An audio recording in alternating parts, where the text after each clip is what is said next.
Laser machine से पथरी का ऑपरेशन कराना हो या घुटने कूल्हे का ट्रांसप्लांट, अत्याधुनिक मॉड्यूलर ओटी के साथ आपकी सेवा में 24 घंटे हाजिर। सेहत का सच्चा साथी डू किया हॉस्पिटल, गणपति नगर, मंडावा रोड, झुंझुनू। आज राजस्थान में किसानों के साथ जो अत्याचार और अन्याय हो रहा है वो देखनीय है और अशोभनीय भी है। आप देखिए, अगर कोई किसी के पास मंदिर माफी की जमीन है, 50 वर्ष से जोत रहा है, 100 वर्ष से जोत रहा है, वो उसमें कुआं नहीं बना सकता, उस पर लोन नहीं ले सकता और उसमें कोई अपने रोजगार का साधन नहीं कर सकता। कस्टोडियन में भूमि है जिसका पैसा जमा करा दिया, वर्षों से उसका अधिकार भी है और उपकर्षक भी है, फिर भी उस आदमी का कोई लेना देना नहीं। अपील करते हैं हम, अपील को सुनता नहीं, कलेक्टर उस पर ध्यान देता नहीं। नियम 9 के तहत सरकार ने स्पष्ट आदेश दे रखे हैं कि उसको कर्षक के नाम कर दी जाए, फिर भी वहां के एसडीएम और कलेक्टर और आपका एडीएम फाइल को सेक्रेटरी साहब के भेज देते हैं। सेक्रेटरी साहब तो भले आदमी ही, उसका रिप्लाई जल्दी दे देते, नहीं सालों तक यहाँ घूमती रहती फाइल। देखिए, नियमों में संशोधन करना पड़ेगा। वहां का एसडीएम, तहसीलदार और कलेक्टर कोई इस बात की परवाह नहीं करते कि गरीब व्यक्ति गांव की झोंपड़ी और खेत खलिहान से बेचारा चल के आया है। आप देखिए, रास्तों में कहीं दृष्टिकोण गलत हो गया तो उसका दृष्टिकोण कौन करेगा? एसडीएम करेगा ना। दोनों भाई कह भी रहे कि साहब हमारा रास्ता कटा हुआ है, ठीक कर दो, फिर भी 12 महीने 2 साल तक एसडीएम उस पर ध्यान नहीं देता। एक में पूरा सरकार के लाजमा बैठा है, मंत्री बैठा है, सेक्रेटरी बैठे, सब बता रहे हूं। आप देखिए, अपने सभी एसडीएम को आदेश दें कि पहले, आज से 30 साल वर्ष पहले एसडीएम 1 महीने में 7 केस सल्टाता था। अब एक एसडीएम एक भी केस नहीं सल्टाता है, केवल स्टे देता है, 5 लाख रुपए लेता है और 2.5 लाख रुपए लेके तोड़ देता है। तहसीलदार कमरे से बाहर नहीं निकलता, एसडीएम कमरे से बाहर नहीं निकलता, कलेक्टर कमरे से बाहर नहीं निकलता। आपको मालूम है, किसान की जोत की भूमि है, उसमें कहीं भी आपदा आती है तो कलेक्टर को जाना चाहिए, एसडीएम को जाना चाहिए, तहसीलदार को वहां जाके सुलझाना चाहिए।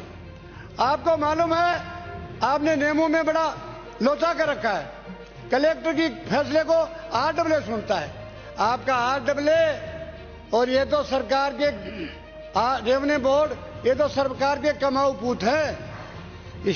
ये तो कहते हैं कि आरडब्ल्यू कहता है मुझे पैसा चाहिए, मैं रिटायरमेंट के नजदीक हूं, इस पे ध्यान दो, कागजों की दराबरी मत करो, आप इस पे ध्यान दो। आरडब्ल्यू जो भी जाता है सारे आप लोगों को लूट रहा है, आंख बंद करके बैठे हो आप लोग। मैं कहता हूं, जो लोग भ्रष्टाचारी करते हैं और आपको मालूम भी है और फिर भी आपको नींद आ रही है, तो इससे बड़ी मजानती और क्या होगी?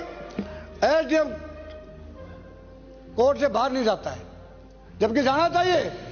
पहले क्या था, सरकार की बातों का ध्यान देते थे, एसडीएम कलेक्टर से डरता था, अब कलेक्टर से एसडीएम नहीं डरता, एसडीएम से तहसीलदार नहीं डरता और पटवारी तो डरता ही नहीं है। पटवारी कहते हैं हम तो 1 12 3 चार्ज हैं, फिर क्या हो गया? 3 चार्ज क्या हो गया? काम तो करना ही पड़ेगा ना। अगर हमारे पास पूरी कॉन्स्टिट्यूंसी है तो हमारे ऊपर कोई एमपी बैठा, उसके पूरा जिला भी तो है, पर काम करने की किसी नियत नहीं है। टूटा हुआ लश्कर का भरम देख रहे हो, टूटा हुआ लश्कर का भरम देख रहे हैं, जिसे इलाही के करीब में देख रहे हैं। ताकत का नशा आप पे हावी हो रहा है, तुम्हारी खुद ही देखना पाओगे, तो हम देख रहे हैं। ये नशा है ना पावर का, ये दिमाग में छा जाता है, कुछ नहीं देखता है कि ये गिनती के दिन से 5 साल, 2 साल 26 महीने चले गए, 28 महीने और बच गए।